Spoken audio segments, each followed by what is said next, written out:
Pays de légende, carrefour mythique sur la route du sel et de la soie, situé entre le Tibet, le géant chinois au nord et l'imposante Inde au sud, le Népal est un pays de contrastes.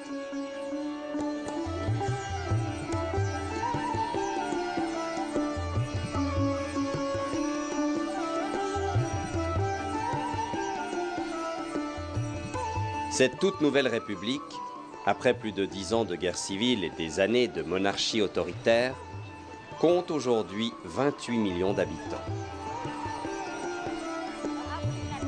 Une étonnante mosaïque d'ethnies et de castes, parlant 75 langues ou dialectes différents.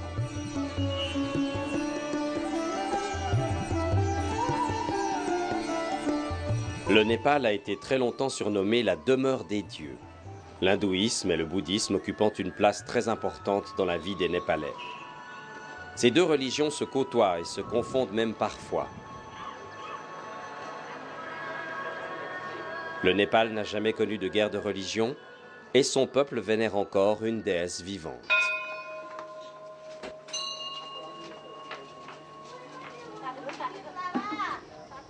Du toit du monde, avec la majestueuse chaîne himalayenne dont plusieurs sommets culminent à plus de 8000 mètres d'altitude, on descend d'abord vers le plateau tempéré de Katmandou à 1500 mètres. Puis on plonge vers la plaine tropicale du Terai à une centaine de mètres au-dessus du niveau de la mer, à la frontière indienne. Une plongée qui nous emmène par la même occasion vers les profondeurs extrêmes de la misère, celle de la population du Népal.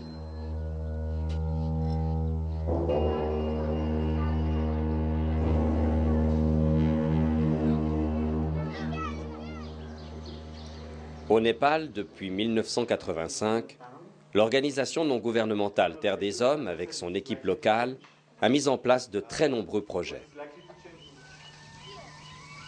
Il y a au Népal plus d'un enfant sur deux qui est en situation de malnutrition.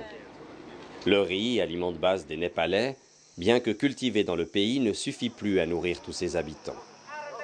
Avec la crise alimentaire mondiale, la spéculation sur les produits agricoles, le prix de cet aliment de base indispensable a explosé.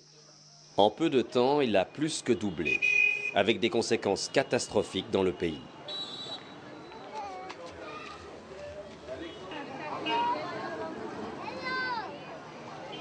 Aujourd'hui, à Durbar Square, place centrale de Katmandou, la capitale du Népal, un groupe de volontaires bénévoles a organisé un spectacle de rue afin de marquer la Journée internationale de l'alimentation.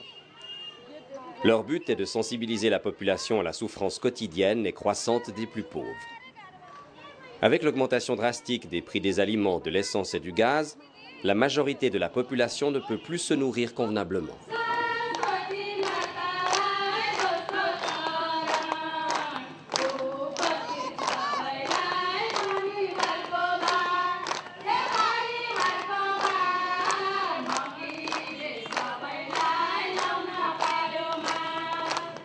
Une association locale appelée en népalais Shimeki, ce qui signifie les voisines, est très active à Katmandou et dans d'autres villes du Népal.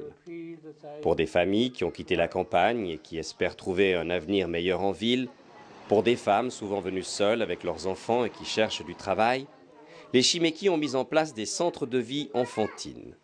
On y accueille les enfants la journée, dès la fin de l'allaitement exclusif jusqu'à l'âge de la scolarité, ce qui permet aux parents de travailler.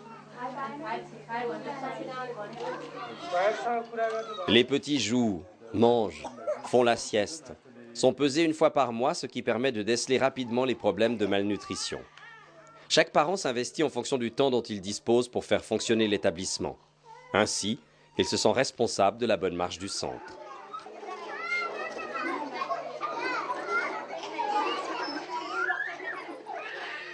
Grâce à la très forte solidarité des Népalais, plus de 1000 volontaires font partie de cette association des Shimeki. Terre des Hommes les soutient en leur fournissant l'assistance technique et financière, ce qui permet à des projets solides de s'implanter durablement et d'éviter ainsi des crises plus aiguës encore.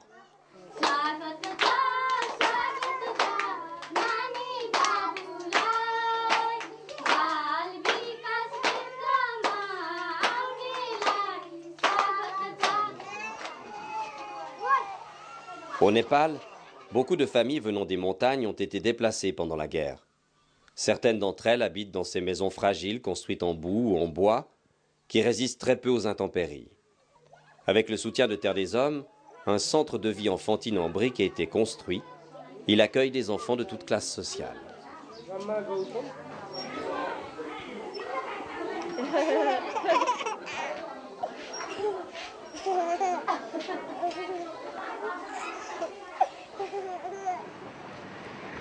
À Katmandou, les logements sont trop chers pour les familles arrivant des campagnes. Elles n'ont donc de choix que de s'installer dans des quartiers pauvres, par exemple dans l'arrondissement 34. Un bidonville construit depuis plus de 10 ans au bord d'une rivière polluée et boueuse. Les conditions de vie sont à peine supportables. Environ 600 familles y vivent. Insalubrité, eau non potable, proximité de la rivière. Beaucoup de dangers guettent les enfants et inquiètent les parents.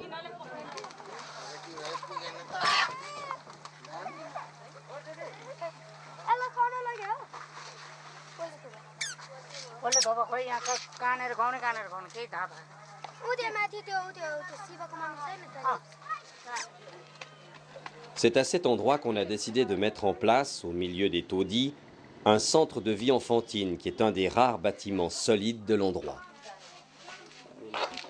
Lorsqu'on pose la question quel est l'intérêt pour vous d'avoir les enfants dans le centre, ils disent très clairement c'est la protection, c'est le fait que nos enfants sont en sécurité.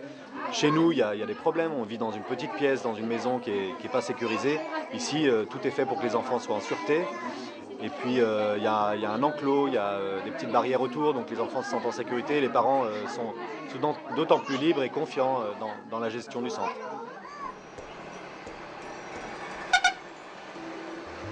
On quitte les régions urbaines pour arriver, après 3 heures de route et 1 heure de montée à pied dans la chaleur, dans la région de Lalitpur. La population locale vit principalement d'élevage et de culture. Des visites de terrain sont organisées par Terre des Hommes pour lutter contre la malnutrition qui sévit dans la région. Nous allons à la rencontre des femmes des villages alentours qui se réunissent pour peser leurs bébés et contrôler leur courbe de poids.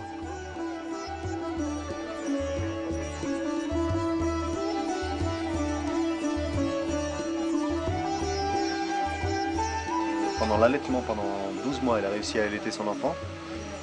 Donc on voit très sensiblement que l'enfant grossissait bien et normalement. Sur conseil des partenaires locaux de Terre des Hommes, ces femmes apprennent à préparer une alimentation complète et nutritive. Par exemple ici, des légumes verts, des lentilles, du riz, une purée appelée jaolo. Ces 3 ingrédients ensemble contiennent tous les nutriments nécessaires pour l'énergie, pour l'immunité et pour la croissance. Dans la formation que ces femmes reçoivent, on insiste entre autres sur le fait qu'un enfant malade perd très vite son appétit et qu'il faut alors lui donner souvent de petites quantités, ce qui lui permet de récupérer. Sans ce travail et ces informations, de nombreux enfants souffriraient de très graves malnutritions. Ce groupe d'une vingtaine de femmes se réunit chaque mois. Elles ont réussi à mettre en commun des économies pour acheter une chèvre qu'elles ont élevée et ont pu distribuer ensuite des chevreaux à chaque famille. Grâce à cette grande solidarité, elles ont pu ainsi améliorer leur quotidien. Des visites de famille sont également organisées afin de vérifier que ces mères appliquent bien ce qu'elles ont appris.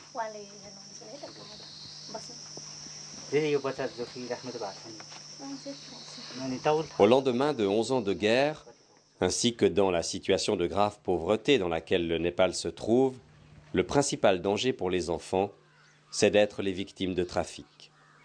La plupart d'entre eux sont originaires des montagnes où le conflit a fait le plus de victimes. Beaucoup d'enfants ont perdu un parent. Les familles sont déchirées. On considère que chaque année, au minimum 7000 enfants sont donnés ou vendus par leurs proches ou enlevés à ceux-ci par des trafiquants. Ils se retrouvent pour la plupart domestiques, esclaves, enfants travailleurs, enfants victimes de l'exploitation sexuelle et de la prostitution. Rien qu'à Katmandou, on estime à plus de 3300 les filles prostituées entre 11 et 15 ans. À l'image de Pooja, Elles sont quelques-unes à être sorties de ce trafic. Mais pour elles, il est impossible de retourner dans leur village ou dans leur famille. Elles vivent donc dans un centre pour rescapés, soutenu par Terre des Hommes qui les prend en charge, leur offre une instruction, une formation et si possible un avenir.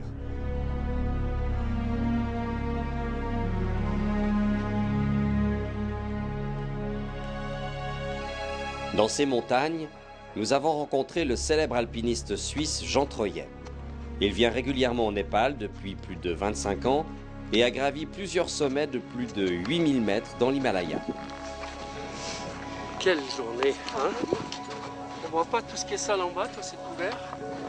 Le reste, la beauté est là au-dessus. Nous l'emmenons dans une école où Terre des Hommes, avec des partenaires locaux, mène une campagne d'information et de prévention contre le trafic des enfants.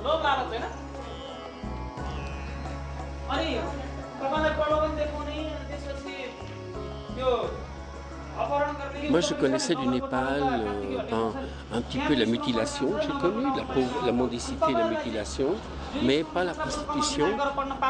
C'est monstrueux, quoi. Est-ce que tu as l'impression que les touristes sont conscients de ça? Non. Enfin, moi, j'étais pas conscient. J'appuie ce que fait Terre des Hommes, ce qu'on fait ici l'ONG pour l'éducation, parce que c'est des souffrances pour la fille et la famille qui sont énormes et qu'on ne se rend pas compte parce que c'est pas visible, c'est à l'intérieur.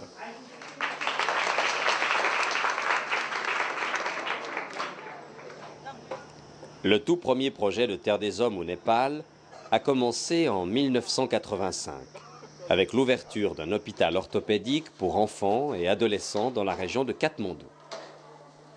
Cet hôpital est réservé à des jeunes en dessous de 16 ans qui ont un handicap physique et un statut économique bas. Le Népal est un pays principalement montagneux, comme nous l'avons déjà vu.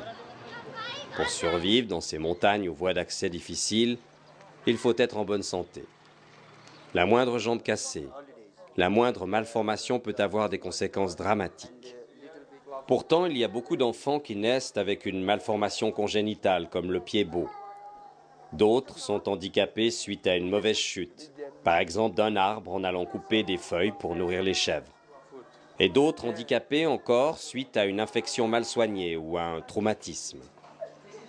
C'est la raison pour laquelle des médecins et des travailleurs sociaux parcourent chaque année les régions les plus reculées du Népal à la recherche d'enfants nécessitant des soins de type orthopédique. C'est ici également que sont fabriqués tous les articles orthopédiques tels que les prothèses, les sabots, les chaises roulantes.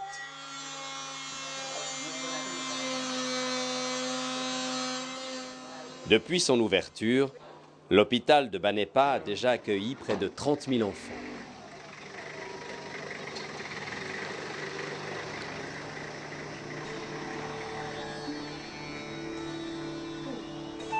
Au Népal, plus d'une centaine d'enfants meurent de faim chaque jour.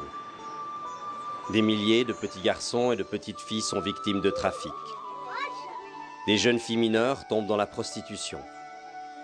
Des enfants handicapés sont exclus et discriminés. Terre des Hommes agit pour eux au quotidien depuis 23 ans, leur redonne espoir, dignité et leur offre un avenir.